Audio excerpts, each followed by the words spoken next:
ao meu lado, o professor, o Dr. Tarcísio Carvalho, né? Ele é um dos professores aqui do Jumper, da área de pregação, não é isso? Ele coordena esse programa e ele tem um trabalho muito interessante, já que a gente está falando de teologia para amadores. Ele escreve para crianças, né? Que apesar de a gente dizer que talvez sejam amadores, sejam um público mais desafiador. Qual é a experiência de traduzir o saber teológico para a linguagem infantil? Aqui tem os livros do... Essa tradução ela é bastante interessante, porque eu me lembro uma vez de ter escrito um currículo praticamente inteiro para um trimestre, para uma classe de crianças de escola dominical, mas foi totalmente à distância. E aí eu falei, eu vou testar esse negócio. E eu fui para salas de aula para poder dar aula sobre aquilo, e gente do céu, aquilo deu tudo errado, porque eu não tinha noção do span de atenção das crianças, ou então do vocabulário exatamente. Aí eu fiz questão de fazer um estágio de cada faixa etária para poder entender como é que elas questionam as coisas. Diferente do reverendo João, eu gosto do nome amadores, porque me dá sempre essa ideia de classificação em qualquer nível que você entre. E as crianças, elas são, além de amadoras, elas fazem teologia. Então elas fazem perguntas desconcertantes em qualquer faixa etária. As perguntas bem complexas, né? Quem criou Deus? Ou então fala assim, pastor, eu só tenho uma dúvida.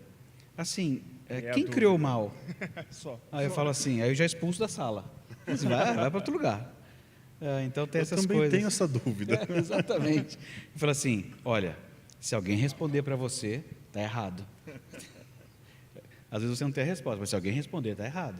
Mas como é que se faz, então, para apresentar teologia para crianças? Porque a gente já falou aqui que teologia todo mundo faz. Então, a criança ela acaba também fazendo faz. Teologia. Então, eu creio que o primeiro passo é considerá-la como uma pessoa. Uma pessoa crescida. Com capacidades racionais e de aprendizado. Uma pessoa não crescida ainda, né? Eu lembro, deixa eu ver qual era o missionário que estava aqui no Brasil, francês, me vem agora à cabeça, século XV, século XVI, escapou o nome dele, mas na história das crianças no Brasil, existe um episódio muito interessante, que esse missionário, ele estranhou que as mulheres americanas, se chamavam de americanas, leia-se da América aqui de baixo, que as mulheres americanas, elas não amamentavam seus filhos, elas pegavam amas de leite e às vezes nem sabiam o que teria acontecido com a criança caso ela morresse. Então, há muitos casos na nossa história brasileira em que nós já começamos não muito bem com o assunto de criança, considerando como, haja vista as ilustrações antigas, mesmo as europeias, sobre crianças, elas são assim, crianças com corpo de adulto miniaturizados, né? Então, é um negócio super estranho, mas é isso que você tem nas ilustrações. Parece um homúnculo. Exatamente, parece homúnculos ali. E aí você fala, então, é assim que os adultos estão vendo a criança, como um adulto reduzido, mas ainda não capaz. E eles possuem todas as capacidades. Então, por um certo lado, é não idiotizar na linguagem, é falar normal como você fala sempre. E escrever só tentando entender as questões técnicas, né, de volume de vocabulário para a faixa etária, deixar palavras difíceis para que ela tenha curiosidade, e falar. Interessante normal. isso. Fala um pouquinho mais sobre isso. Deixar palavras difíceis para que ela tenha curiosidade, porque eu normalmente penso o contrário, tirar as palavras difíceis. A gente tem que pensar na criança como as propagandas de celular, raise the bar, entendeu? Ela tem que ir crescendo. Ela tem que e Deus faz isso com a gente. A ideia, eu sempre dizia isso para as crianças o tempo todo antes de ir para a escola. Eu falei assim, olha, ir para a escola, que eu já sabia que era um negócio muito chato, é assim, eu não posso negar isso, mas eu também não posso negar que a gente também herdou uma herança ruim, escolar, né, de sempre não gostar. Mas eu dizia sempre para eles assim, olha, vocês vão para a escola, e a escola é muito interessante, porque a gente vai aprender várias coisas, e o mais importante não é ficar satisfazendo na prova o professor A ou B, o mais importante é que você está aprendendo um instrumental para desvendar esse mundo de Deus. É isso que você faz na escola. Você está aprendendo um monte de coisas para poder desvendar e explorar o mundo de Deus, para se equipar para isso. Perfeito. É bem interessante. Uma das coisas que às vezes eu sempre percebo, a gente infantiliza a pessoa e nunca vai ensinando teologia. A criança, não, ela não consegue entender esses conceitos. Daí chega na adolescência, não, o adolescente não consegue. Daí quando o cara já está na faculdade, que daí ele está ouvindo um monte de coisas durante o ensino médio inteiro, o professor nunca assumiu que ele não sabia entender e desceu o conteúdo nele, e depois a criança se desvia, o filho se desvia, a gente não sabe por quê, mas daí fala, mas eu ensinei. Não ensinou. Porque a gente acaba infantilizando a pessoa como se ela não conseguisse entender as coisas que Deus ensina. Mas a gente vê em Deuteronômio, em vários lugares, Deus falando para inculcar essas coisas na cabeça dos filhos, né? No Nordeste, a gente tem uma expressão que chama amofinar, que é quando nasce algum filhote tipo de um cachorro, e você pega tanto na mão, cuida tanto dele, que ele não desenvolve, ele não cresce, ele morre mofino. Então, amofinou. Exatamente. Porque você não dá ele a oportunidade de criar anticorpos, crescer, desenvolver. E é bom lembrar disso, né?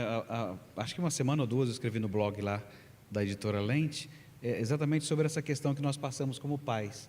Tem hora que você se esquece que o seu filho cresceu e você usa uma linguagem ainda de uma etapa passada. E eles agradecem muito quando a gente atualiza o software da fala e começa a falar do jeito que eles estão agora. Mas a gente sempre incorre nisso. É bem interessante, a gente acaba usando aquela vozinha que a gente usa com cachorro para as crianças, daquela vozinha fina e com palavras repetitivas. E às vezes coisas bobas, você está acostumado a falar assim, aí filhote, tudo bem? Aí filhote. De repente você olha para o tamanho, o moleque olhando para sua cara assim. 42 anos o filhote. Ainda que... Maior que você. Eu me lembro no acampamento, uma mãe X com um filho Y no acampamento Z, e ele era adolescente, mas adolescente já uns 16 anos. E aí ela chegou com a máquina fotográfica, vem aqui meu bebê para tirar foto. Você imagina se ele não foi zoado até o último, né? Questão da linguagem, né? De atualização da linguagem. Eu já mostrei aqui para a câmera um dos seus livros, que é A Casa do Espelho. Eu tenho aqui um outro, que é Família, Sabor de Leite Quentinho. Quais são os temas dessas suas publicações? Essa história da Família, Sabor de Leite Quentinho, eu exploro a ideia que Deus, e entendo que quando você lê a Escritura, você vê essa ideia lá, que Deus não só fez todas as coisas, Ele fez e fez com um sabor. É mais ou menos como pensar num frango. A gente gosta de... Para quem come frango, né? Quem tem esse problema de comer frango, essas coisas, ignora o que eu vou falar. Mas para quem gosta de comer frango, é uma delícia você perceber que a coxa tem um sabor diferente do peito, do pescoço, isso até briga em casa. E o frango tem 2 coxas só em geral, né? 3 filhos vai dar sem problema. E um coração. E um coração. Então quem quer o rim, quem quer... Olha, dá sempre uma confusão, mas são sabores diferentes. E Deus não fez isso só no frango, ou nas frutas, ou em qualquer outra coisa. Ele fez isso também no relacionamento social. E a família, como esse núcleo, ela também tem um sabor especial. Então, eu explorei nessa história essa ideia, para quem gosta de leite. Se você não gosta de leite, morra com açaí ou qualquer outra coisa. Mas, assim, a ideia de associar algumas coisas que fazem uma memória afetiva. Você tomar aquele leite morninho, tirado da vaca, entendeu? Com um chocolatinho quente ali na hora, quer dizer, morninho, né? E você tomar, fazer aquele bigodinho de leite, você... Não é só a apreciação do leite em si ou do chocolate, mas é toda a memória de eu estou com meu avô, estou com meu pai, e foi essa vivência que nós tivemos juntos. É isso que eu exploro nessa história, porque esses sabores todos você só consegue apreciar de fato se eles estiverem voltados para a origem que Deus fez. Eu conversei um pouco com o Tarcísio antes daqui, e ele me falou de alguns temas que ele ainda vai tratar. Então, uma das coisas que me chamou muita atenção, né, nos livros que ele escreve é que ele não se acovarda diante dos temas. Então, os próximos livros aí vão trazer uns assuntos bem densos, né? Mas numa linguagem muito acessível, né? Quais são os temas dos próximos livros? Só para o pessoal saber. Tá. E quando saem esses livros? Vou ver os mais problemáticos, assim. São quantos mais que vão sair agora? Esse ano saem mais 4, no final do Todos ano, se Deus pela quiser. Editora Lente. Editora Lente. Certo. Essa família Sabor de Leite Quentinho, os mesmos personagens, eles vão estar numa outra situação, por exemplo, numa outra história, em que chama Famílias Diferentes. Então o menino, a mãe vai buscar as crianças na escola, e o menino chega com a novidade, todo empolgado. Ele fala assim: na minha classe eu tenho um novo colega, e esse meu novo colega ele tem 2 pais. Aí a conversa já começa ali no carro. A irmã fala assim: 2 pais? Como assim? Ela se separou? Não, 2 pais. Não, como assim? Ela é viúva e agora casou com outro homem? Não, 2 pais, um homem e um outro homem. Ela falou assim: até onde eu saiba, homens não ficam grávidos. Bom, aí vai depender de toda uma discussão contemporânea, não é? Mas, então, essa era a história. Então, como lidar com esse assunto? Então, como a família tem sempre aquela hora da conversa, da roda da conversa, ficou para depois, quando o pai chegasse, etc. E acontece um episódio até que, uma hora lá que estavam jantando, ele esbarra num copo, ele cai no chão e cai. Eu até lembro de colocar na história uma coisinha assim, que a mãe fala assim: tudo bem, filho, foi só um copo. É só para lembrar, porque às vezes as mães vão bem mais longe do que isso, né? Mas só para dar uma, E como vão? só para dar uma acalmada. Mas então, começa a se tratar dessa questão a partir daí, para pensar em termos de estrutura. Será que esse mundo criado, ele possui estrutura só para os planetas, para o Sol, para o dia e a noite, para as plantas, pintinhos que nascem em 21 dias? Será que existe estrutura só para eles, para as plantas, e para o ser humano nenhuma estrutura? Depende totalmente do acaso ou do arbítrio da pessoa escolher? Então eu vou discutindo como é que isso tudo está inserido, de modo que existe estrutura também para o ser humano, existe uma intenção nessa estrutura, e a gente vai discutindo a questão. Muito bom, Vinícius. Ótimo tema. Você realmente não fugiu dos temas complexos que muitas crianças vão de fato ver na escola.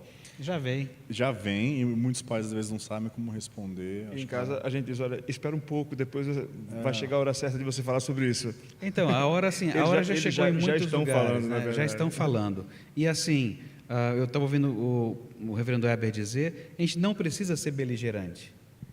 Nós não precisamos endemoniar nada, evitar ninguém, evitar a amizade do coleguinha na escola, mas nós precisamos saber muito bem no que nós cremos e no que eles creem.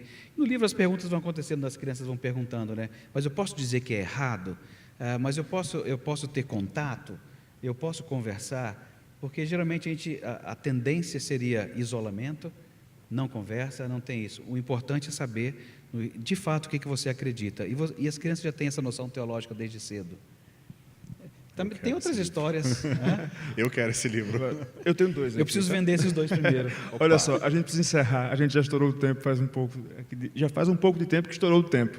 Então eu queria só que o Vinícius desse aí o seu último recado, assim como o Tarcísio também, e aí a gente encerra com o meu recado. Tem sido uma alegria estar aqui na conferência. Eu tenho aprendido muito, eu espero que vocês tenham aprendido muito também. E o estudo continua, né? A conferência é aquele ponto inicial. Se você acessar voltemosevangelho.com, você vai ter mais recursos. Se você estudar no Ano Jumper, você vai ter mais recursos ainda. E esperamos vê-lo por aí.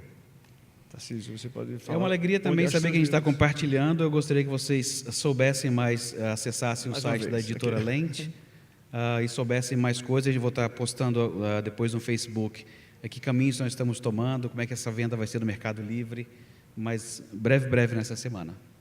Ok, eu agradeço muito a audiência de vocês. A conferência continua, a transmissão volta às 19 horas. E eu mais uma vez chamo você a curtir todas as nossas páginas. Esse evento está acontecendo graças ao apoio de muita gente e de muitos grupos. Então, nós contamos aqui com o apoio da TV Mackenzie, que nos cedeu o sinal, o canal, a equipe.